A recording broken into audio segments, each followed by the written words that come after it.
Bonjour à tous et bienvenue dans cette nouvelle vidéo où nous allons voir une nouvelle fonctionnalité apparue grâce à la nouvelle mise à jour d'iOS 18, une fonctionnalité permettant de suivre le regard sur l'iPhone. Pour configurer et calibrer cette fonctionnalité, nous allons commencer par nous rendre dans les paramètres, puis dans Accessibilité. Dans Accessibilité, nous allons dans Suivi du regard, puis on active la fonctionnalité. Au moment de l'activation, votre iPhone vous demande de suivre le point du regard lorsqu'il va bouger sur l'écran, tout simplement pour calibrer la fonctionnalité. Je vais donc accélérer cette partie puisque le point se déplace à différents endroits sur les coins ou encore sur le centre de l'écran. Et puis à chaque fois, vous devez suivre et fixer le point du regard. Une fois que le point a balayé l'ensemble des zones de votre écran, un petit icône validé apparaît. Et puis lorsque la page se ferme, on retrouve un curseur qui va suivre votre regard. Par exemple ici, je déplace mes yeux sur déplacer vers l'élément.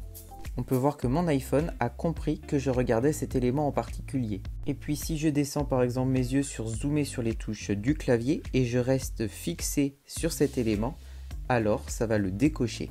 Et puis en le regardant à nouveau, je peux recocher la fonctionnalité de zoomer sur les touches du clavier. Et je fais de même avec l'élément précédent, déplacer vers l'élément, où là, ici, je le décoche. On retrouve également un petit menu en bas à droite de l'écran et lorsqu'on déplace ses yeux sur ce menu, on retrouve différentes fonctionnalités qui de même, pour être activées, il faut les regarder longtemps.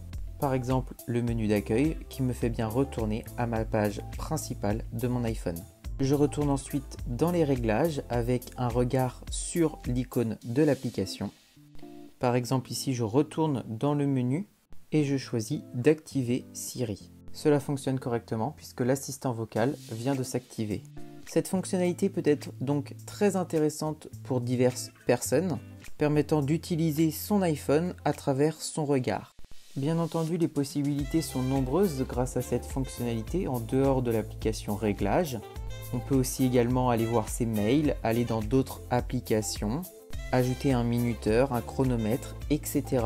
Néanmoins, il faudra peut-être un petit temps d'adaptation avant de prendre en main correctement cette fonctionnalité. En ce qui me concerne, je vous dis à la semaine prochaine pour une nouvelle vidéo.